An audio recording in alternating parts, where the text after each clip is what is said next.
Salut tout le monde, j'espère que vous allez bien les amis. On est parti pour une nouvelle vidéo spéciale Mercato. On va démarrer avec une information du côté du FC Barcelone. On est proche d'une officialisation en ce qui concerne l'arrivée d'un jeune attaquant brésilien en la personne de Vitor Roque qui va arriver en provenance de l'Atlético Paranense. Tout est ok entre le Barça et le club brésilien. Les contrats sont validés mais pas encore signés. L'indemnité de transfert a été fixée. On a vraisemblablement même une clause d'1 milliard d'euros qui a été posée par le Barça sur ce jeune espoir brésilien. Le petit bémol, bon, après c'est quelque chose qui va pas forcément handicaper le Barça, c'est qu'il n'arrivera qu'au mois de janvier 2024. On va lui donner l'opportunité de terminer la saison avec son club brésilien de Paranense, où ça se passe très très bien pour lui, puisque après 29 matchs, toutes compétitions confondues, il a déjà inscrit 15 buts, délivré 3 passes décisives. Très jeune attaquant, il est redoutable dans la surface de réparation. Franchement, ça sent le bon coup pour les Catalans. On continue les amis, on va du côté de l'Inter, où les Nerazzurri vont revenir à la charge du côté de Chelsea pour Romelu Lukaku. L'histoire sans fin entre Lukaku, l'Inter et les Blues de Chelsea. Depuis quelques années, il est transféré d'un club vers l'autre. Ensuite, il est prêté de l'Inter vers Chelsea, de Chelsea vers l'Inter. Bref, on s'y perd presque avec ce dossier Romelu Lukaku. En tout cas, on sait déjà que Lukaku a dit non à des offres faramineuses d'Arabie Saoudite. Il souhaite continuer en Europe et il devrait potentiellement le faire donc du côté de l'Inter.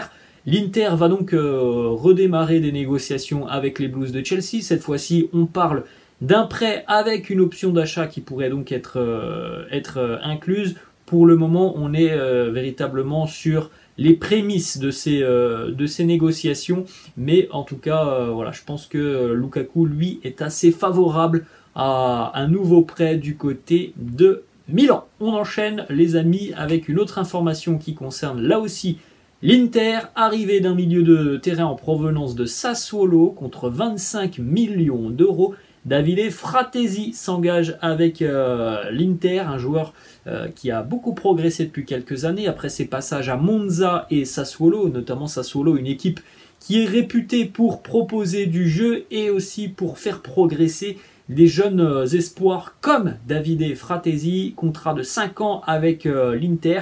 Voilà. Numériquement, il vient pour remplacer Marcelo Brozovic qui a quitté très récemment l'Inter pour rejoindre l'Arabie Saoudite et le club d'Al Nassr. On enchaîne les amis, on va du côté de l'Espagne à Villarreal où le sous-marin jaune a perdu très récemment l'attaquant sénégalais Nico Jackson qui s'est engagé du côté de la PL avec les Blues de Chelsea. Du côté de Villarreal, on était en négociation avec le joueur depuis le mois de janvier. Et là, on est donc sur les derniers détails de l'arrivée d'un attaquant qui peut-être ne vous dira pas grand-chose parce qu'il évolue en seconde division. Du côté du championnat de Championship en Angleterre, il évolue à Blackburn. Ben Brereton Diaz. Alors lui, il a une histoire assez particulière, notamment puisqu'il est d'origine chilienne et il l'a découvert vraiment sur le tard qu'il était chilien. Et il a intégré la sélection chilienne il y a quelques années maintenant. C'est un attaquant dans le pur style sud-américain. Il est assez efficace dans la surface de réparation. Il marque une quinzaine de buts par saison en Championship. Et c'est évidemment quelqu'un aussi qui a la grinta, qui ne lâche rien sur le front de l'attaque. Donc c'est une belle opportunité pour lui de rejoindre évidemment déjà une équipe comme Villarreal très ambitieuse et puis aussi d'évoluer en Liga. C'est un championnat, je pense, qui peut lui correspondre. On continue les amis et on va du côté du Real Madrid où le Real va officialiser vraisemblablement aujourd'hui ou demain l'arrivée du jeune crack turc Arda Güler en provenance de Fenerbahçe. Alors la clause libératoire du joueur, elle était fixée à 17,5 millions d'euros. Le Real va donc payer 20 millions d'euros pour le joueur.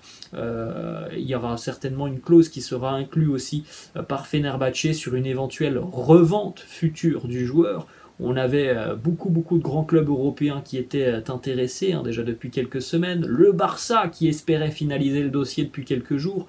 Mais le joueur a toujours eu une volonté, c'est de rejoindre le Real qui est son club de cœur. Et puis hier, il y a eu des discussions notamment avec le directeur sportif du Real, Rouni Calafat, qui a donc définitivement scellé l'accord qu'il y a entre le joueur, le Real et Fenerbahçe. C'est un gros crack du football turc et il y a véritablement de grandes chances qu'il explose au plus haut niveau du côté de l'Europe. En tout cas, c'est tout ce qu'on lui souhaite en arrivant du côté du Real. On continue, cette fois-ci on va chez le voisin, l'Atlético Madrid. Alors là aussi c'est un deal que l'on attendait officiel déjà depuis quelques mois, même si on le savait. Le défenseur turc de Leicester, Saglar Soyuncu, s'engage avec l'Atlético Madrid, ce qui est plutôt une bonne recrue pour les Colchoneros, puisqu'en plus de ça, il arrive gratuitement, un défenseur solide, robuste, très imposant dans les duels. C'est franchement quelque chose qui, à mon avis, peut plaire énormément à Diego Simeone. On continue et on va du côté d'Arsenal, où les Gunners sont entrés en négociation avec le Bayer Leverkusen en ce qui concerne le défenseur. Alors, il peut être central, il peut être aussi latéral, hein. Jérémy Frimpong. Arsenal envisage une indemnité de transfert de 40 millions d'euros pour Frimpong, que l'on a vu se montrer extrêmement décisif tout au long de la saison en Allemagne, avec pas mal de buts pour lui, quelques passes décisives. Pour un défenseur, c'est quand même des choses assez intéressantes. Pour le moment, c'est pas la priorité des Gunners, qui vont tenter donc de finaliser déjà premièrement le dossier Declan Rice. Ensuite, on va du côté de Manchester United, où les Red Devils ont fait part d'un intérêt envers le milieu de terrain de la Fiorentina et international marocain Sofiane Amrabat. Ça, c'est quelque chose qui peut être vraiment intéressant du côté de Manchester United quand on connaît les caractéristiques du joueur, son état d'esprit. C'est franchement quelqu'un qui, à mon avis, pourrait faire beaucoup de bien au milieu de terrain des Red Devils, et qui, en plus de ça, mettrait beaucoup de cœur à l'ouvrage dans les efforts défensifs. C'est un travailleur infatigable qui, en plus de ça, n'est pas qu'uniquement un joueur qui court sur le terrain. Très loin de là. C'est quelqu'un qui est très à l'aise balle au pied aussi, Sofiane Amrabat.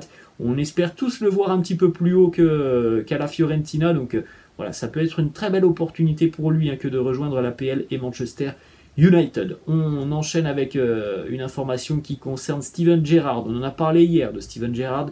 Il va donc devenir officiellement le nouvel entraîneur d'Al Ettifaq en Arabie Saoudite. Al Ettifaq est resté très discret depuis le début du mercato en ce qui concerne les arrivées. On discute cette fois-ci de Jordan Henderson, qui est toujours sous contrat avec Liverpool. Évidemment, un petit peu comme James Milner, il pourrait voir son temps de jeu être un petit peu réduit la saison prochaine, Jordan Henderson, même si ça reste quelqu'un sur lequel Jürgen Klopp aime aussi s'appuyer.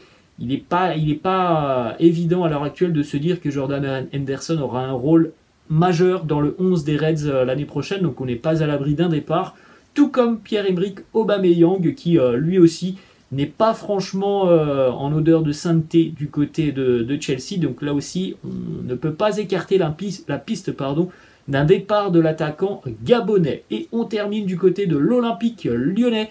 Le milieu de terrain brésilien Thiago Mendes est tombé d'accord avec le club qatari d'Al Rayyan. Thiago Mendes qui avait rejoint l'OL il y a 4 ans en provenance de Lille.